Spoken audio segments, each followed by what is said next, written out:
Hi, my name is Julie Daigle, and this is my Master of Science in Dementia and Aging Studies graduation defense for the fall semester of 2021. I would like to start out this presentation by quickly providing you some information about my background. I am an Army brat, so I have lived all over the world. Living in so many different areas and being exposed to multiple different types of cultures has helped me to have an open mind and be more understanding whenever I encounter people who are different than me. I started working with the elderly in high school at the age of 16 when I waited tables at a Brookdale retirement home. When completing my sociology, social work, and writing coursework for my undergraduate degree in general studies, I decided that I wanted to work with the elderly and people with dementia. I am completing my administrator in training hours and working as a case manager at a Brookdale, so I really have come full circle.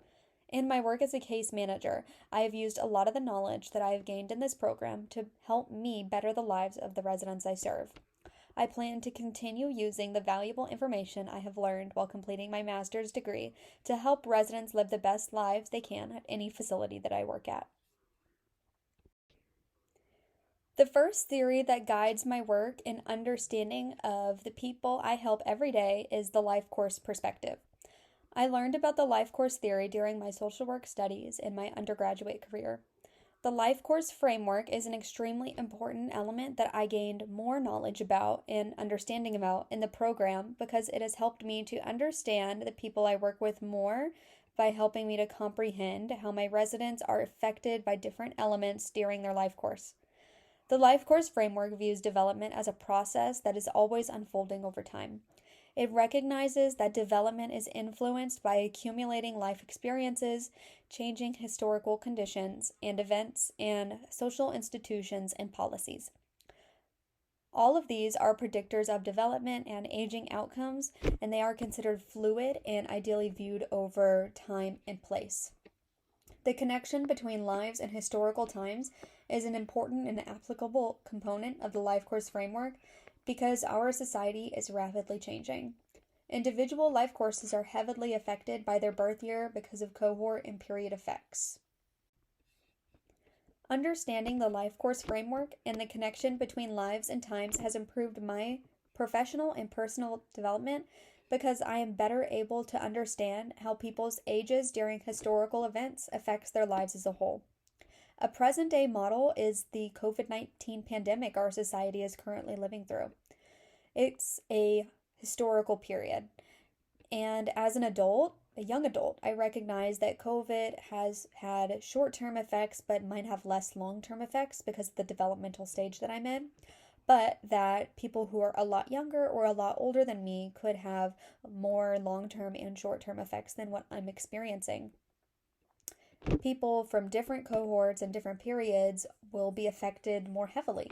For example, children who are in developmental stages will likely experience short and long-term effects from social isolation and higher stress levels from their parents. And older adults are being affected by having less well-being, quality of sleep, and activity due to social isolation, and they're also experiencing higher levels of depression.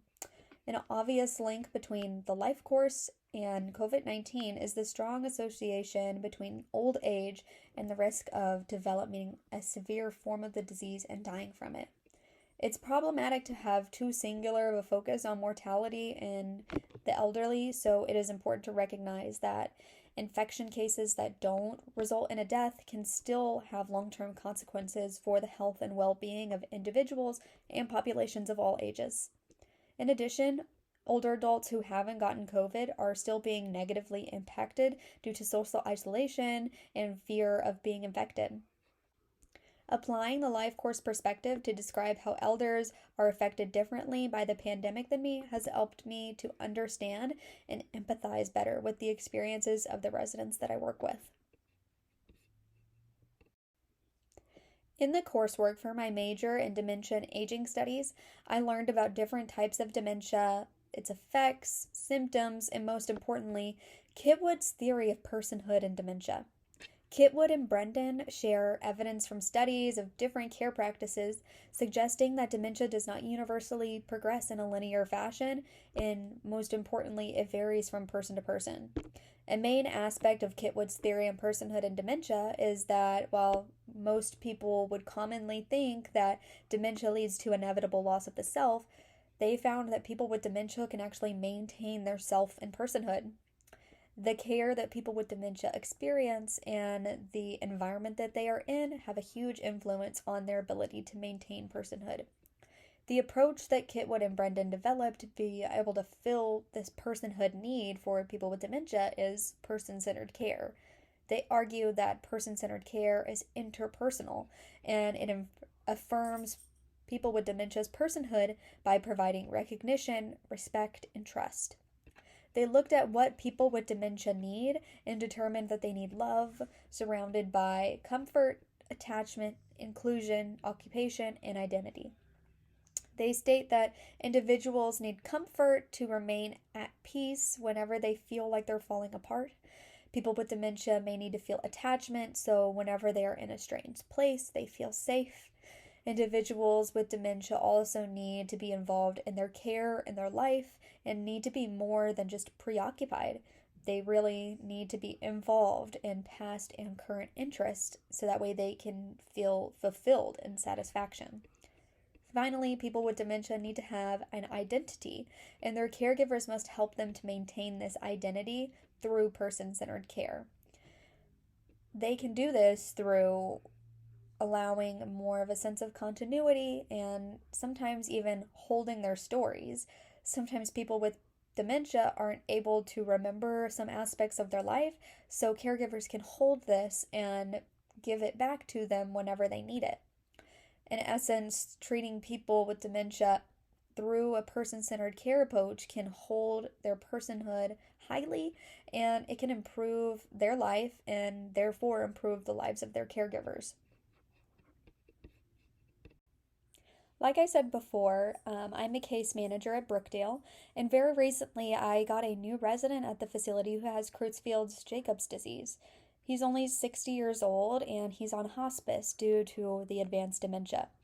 When I was talking to his sisters, they were so surprised that I knew what Creutzfeldt-Jacobs disease was, and they told me that they were so happy that someone finally understood something about his condition, because everywhere that they went, the workers just weren't knowledgeable about what his diagnosis meant. And I am so thankful to my MSDA coursework because I've not only learned about this disease, about its symptoms, but I also learned about Kitwood's theory of personhood and dementia. It's truly guided how I've been moving forward and helping this family, and I just feel like it's been so helpful to not only me, but to them. The day that he arrived at our facility, he fell out of his bed, and the nursing department moved his bed low to the ground and as low as it could go, and they put a mat on the side of his bed. But when I went to his room to talk to his family, they were still really nervous about him getting hurt. So I talked to them. I sat down and I just explained to them the risks and the benefits of enablers. And after talking for a while, they decided that they did want enablers. So I facilitated and assisted the nursing department with getting consent signed and getting the enablers ordered. So that way the sisters could feel like he was going to be safe. Whenever I was continuing to speak to them, they said that they did have some concerns about how the staff is treating him. Not that there was any abuse or anything like that going on, but just that they felt that the staff just didn't know about his disease and what it meant. And I completely agreed with them. I said, whenever our nursing assistants look and see Creutzfeldt-Jakob disease on his information, a lot of them don't know what that is. They don't even know that it's dementia. So while they might be looking at his information, they're not going to get the right information from what they're seeing, and they're not going to get enough information to really guide them to how to act with him. So I talked with them and I said I would love it if you can give me some tips on how y'all interact with him, and then I would make a cheat sheet for the CNAs and the nurses and anyone going into his room. And so I did that. I made a little sheet that kind of says, like, here are some tips and tricks and here's some information about his diagnosis and his symptoms, So that way, whenever people come into the room, they're not making him feel bad because they're asking him questions that he can't comprehend and answer. They're treating him in a way that really upholds his personhood because they know about his abilities before they even go in the room. The family was also concerned about him not being able to participate in activities because of the physical limitations that he had. And so I made sure that I could do everything in my power to make sure that he's engaged and have appropriate activities to participate in. I asked the family for suggestions and passed those on to our activities director, and I also had her give them a call so that way she could talk to them a little bit more about what he likes to do.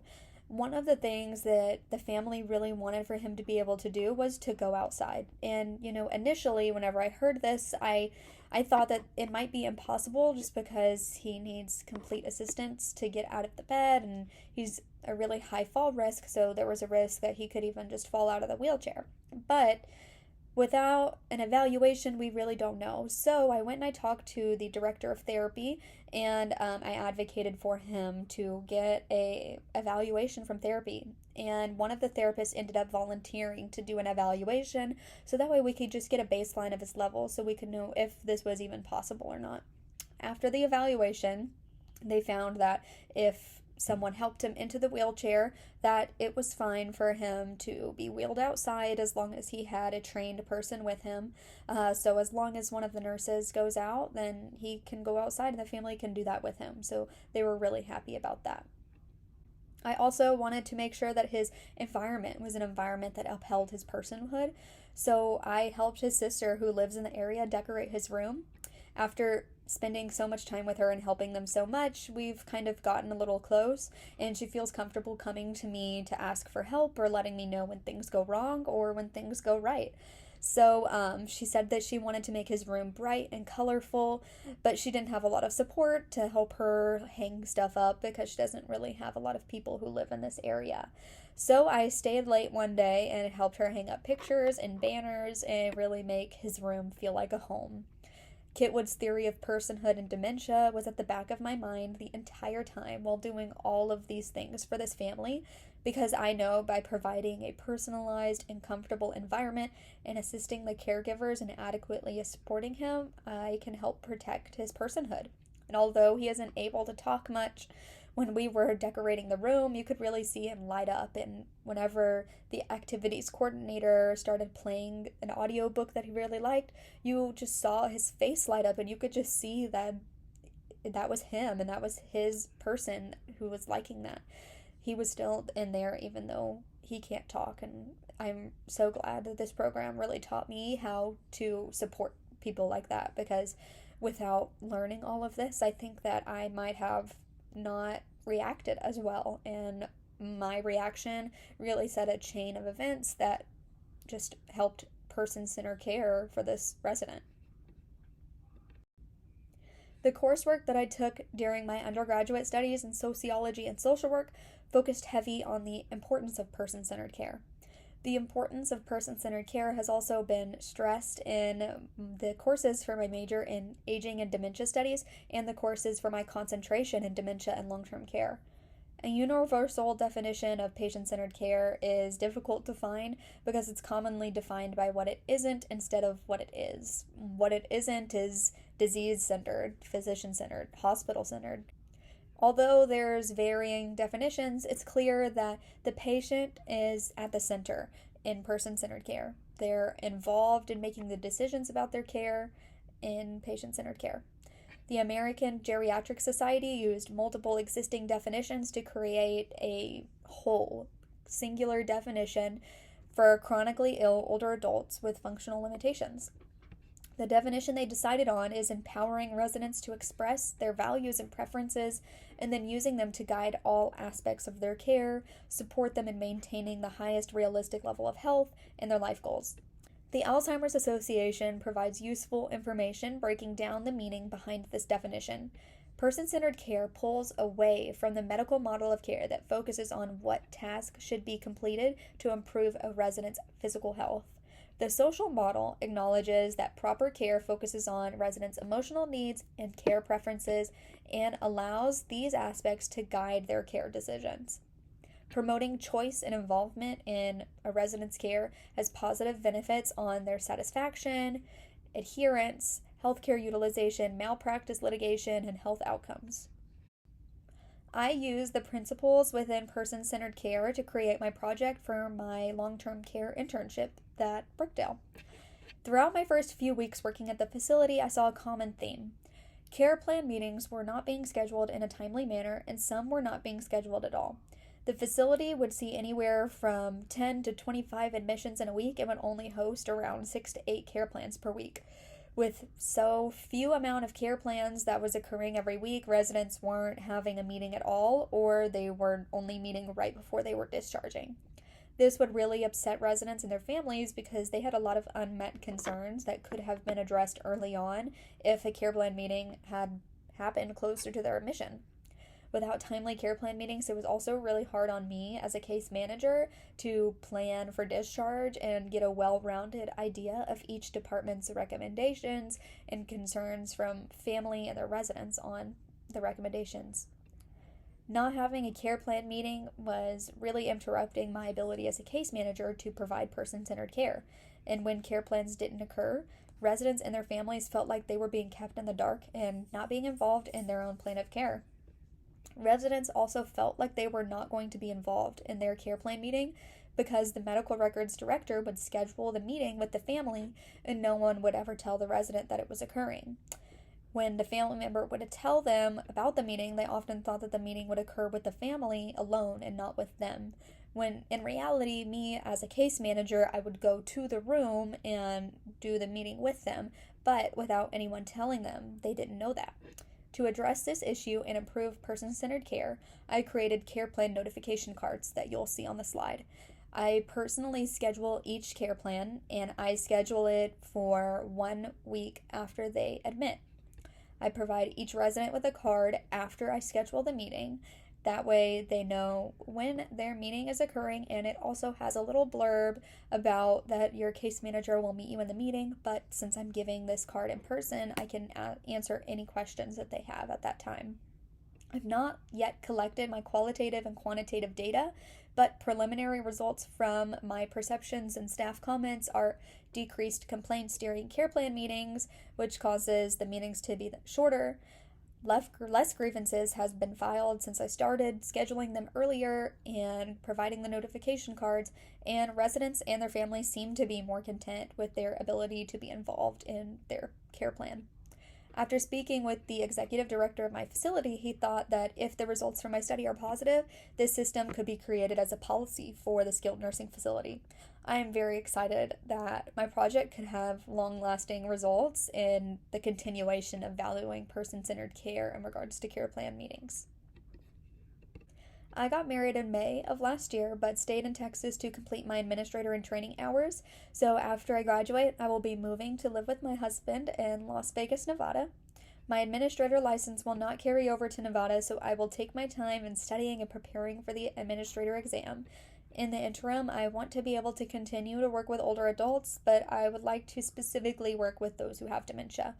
I don't have much managerial experience because I did come straight from undergrad into this graduate program, so I'm hoping to get a job as a activities director or program director, just some sort of managerial role working with people with dementia, so that way I can learn valuable leadership experience, get more experience working with older adults, and ultimately just gain experience that I need to become an effective administrator one day. I plan on using my administrator certification once me and my husband move back to Texas in a few years, and I would eventually like to go back to school to get a doctoral degree. I really want to study dementia, and one of my particular interests is on creative interventions for veterans who have dementia. Eventually, I would like to become an educator. I'm not sure if I want to become a professor or provide education to people in a different setting, but I've always wanted to teach others and help on a wider scale in that fashion. I will continue to use everything that I've learned in this program at all of the different stages of my career. I truly feel that learning about things like the life course perspective, Kitwood's theory of personhood and dementia, person-centered care have helped me to be a better case manager, and I think it'll help me to be a better administrator one day, and better in an educator or whatever other roles that I take on. I think that this knowledge will help me to continue to help elders and promote the best life possible for them. Thank you so much for listening to my presentation. These are all of my resources that I used, and if you have any questions, please don't hesitate to reach out. Thanks.